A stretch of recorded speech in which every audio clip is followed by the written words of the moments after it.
Hello to friends and family. అమావాస్య రోజు చిన్న బతుకమ్మ అందరూ ఇలా సెలబ్రేట్ చేసుకున్నారు. కమెంట్ చేయండి చూద్దాము. ఒక పాట పాడతా అని చెప్పాను కదండి లాంగ్ వీడియోలో. పాట పాడిన తర్వాత మాట్లాడతాను మళ్ళీ. శుక్రవారం లక్ష్మి ఉయ్యాలో, మా ఇంటికి వస్తే నువ్వు ఉయ్యాలో, కుంకుమ బర్ణతో ఉయ్యాలో, నేను ఎదుర్కొందును ఉయ్యాలో. శనివారము లక్ష్మి ఉయ్యాలో, మా ఇంటికి వస్తే నువ్వు ఉయ్యాలో, శనగ పూల రైకలు ఉయ్యాలో, నేను ఎదుర్కొందును ఉయ్యాలో. ఆదివారం లక్ష్మి ఉయ్యాలో, మా ఇంటికి వస్తే నువ్వు ఉయ్యాలో, అల్లెపు దండతో ఉయ్యాలో, నేను ఎదుర్కొందును ఉయ్యాలో. సోమవారం లక్ష్మి ఉయ్యాలో, మా ఇంటికి వస్తే నువ్వు ఉయ్యాలో, సొమ్ములు పెట్టుకొని ఉయ్యాలో, నేను ఎదుర్కొందును ఉయ్యాలో. మంగళవారం లక్ష్మి ఉయ్యాలో, మా ఇంటికి వస్తే నువ్వు ఉయ్యాలో, మంగళారతులతో ఉయ్యాలో, నేను ఎదుర్కొందును ఉయ్యాలో.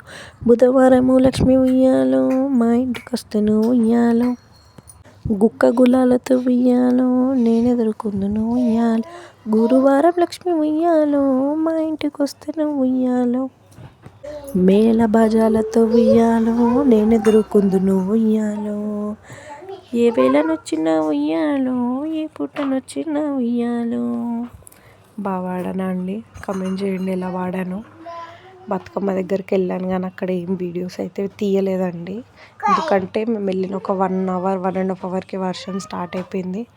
అందుకే ఇంకేం వీడియోస్ తీయలేదండి. పాపను ఫుల్ రెడీ చేసిన. పాపం ఆమె టైంకి నిద్రపోయింది. అసలు కిందికి కూడా రాలేదు ఆమె బతుకమ్మ దగ్గరికి.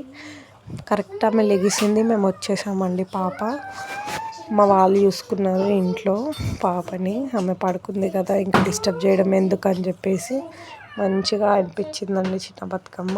కానీ వర్షం పడకపోతే ఇంకా బాగా హిట్ అయ్యేదండి. చూడండి మంచిగా రెడీ అయింది, రింగు పెట్టుకుంది, అసలు ఏం సర్దయ్యలేదు. తీస్తా అంటే తీయనట్లే. నెక్స్ట్ డే రోజు నుండి స్టార్ట్ కదండి నవరాత్రులు. మార్నింగ్ లెగ్స్ పూజ చేశానండి. చూడండి దేవుడి దగ్గర మంచిగా. మళ్ళీ పాప నేను నవరాత్రి బ్యాంగిల్స్ వేసుకున్నామండి. పాపకి ఫుల్ ఫీవర్, నాకు ఫీవర్. అందుకే ఇంకా కొంచెం సేపు ఉంచి తీసేసానండి. పాపకి మంచిగా అనిపిస్తుంది కదా నవరాత్రి బ్యాంగిల్స్ వేసుకుంటే. మా మదర్ నవరాత్రులు చేసేవాళ్ళండి. అప్పుడు అంత ఫ్యాషన్ లేవు కదా. పాపం మా మమ్మీ వేసుకునేవాళ్ళు కాదండి నవరాత్రి బ్యాంగిల్స్. కాకపోతే మా మమ్మీ మా డాడీ చాలా బాగా చేసేవాళ్ళండి నవరాత్రులు. అందుకే గుర్తొస్తే బాగా అనిపిస్తుంది. Do like, share and subscribe.